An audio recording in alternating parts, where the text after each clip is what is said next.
સગીરાને ભગાડી યૌન શોષણ કરનારને 20 વર્ષની સખત કેદ. પોક્સો કેસમાં લુણાવાડા કોર્ટનો કડક ચુકાદો. પીડિતાને 3 લાખ વળતર ચૂકવવાનો આદેશ. મહીસાગર જિલ્લાના કોઠંબા પોલીસ સ્ટેશનમાં નોંધાયેલા પોક્સો કેસમાં લુણાવાડાની સ્પેશિયલ પોક્સો કોર્ટ દ્વારા મહત્વનો ચુકાદો આપવામાં આવ્યો છે. 15 વર્ષ 2 માસની સગીરાને લલચાવી, ફોસલાવી, ભગાડી જઈ યૌન શોષણ કરનાર આરોપીને કોર્ટ દ્વારા 20 વર્ષની સખત કેદ અને દંડની સજા ફટકારવામાં આવી છે. સાથે જ પીડિતાને 3 લાખ રૂપિયાનું વળતર ચૂકવવાનો પણ આદેશ કરવામાં આવ્યો છે. મહીસાગર જિલ્લાના લુણાવાડા ખાતે આવેલા એડિશનલ સેશન જજ અને સ્પેશિયલ પોક્સો કોર્ટમાં ચાલેલા એક ગંભીર પોક્સો કેસમાં આરોપીને કડક સજા ફટકારવામાં આવી છે.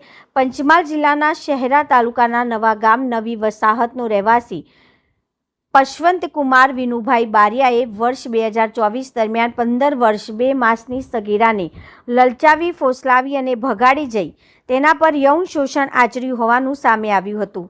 બનાવ અંગે કોઠંબા પોલીસ સ્ટેશનના પોક્સો એક્ટ તેમજ ભારતીય દંડ સંહિતાની વિવિધ કલમો હેઠળ ગુનો નોંધ્યા બાદ આ મામલો સ્પેશિયલ પોક્સો કોર્ટમાં પહોંચ્યો હતો.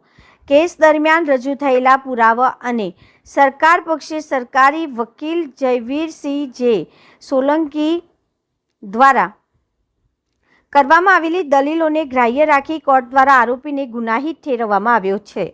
સ્પેશિયલ પોક્સો જજ તથા એડિશનલ સેશન જજ એનજી દવે દ્વારા આરોપી પશવંતકુમાર વિનુભાઈ બારિયાને 20 વર્ષની સખત કેદની તેમજ દંડની સજા ફટકારતો ચુકાદો આપવામાં આવ્યો છે. ઉપરાંત પીડિતાને ન્યાય અને પુનર્વસન માટે જિલ્લા કાનૂની સેવા સત્તા મંડળ મહીસાગર મારફતે 3 લાખ રૂપિયાનું વળતર ચૂકવવાનો પણ હુકમ કરવામાં આવ્યો હતો.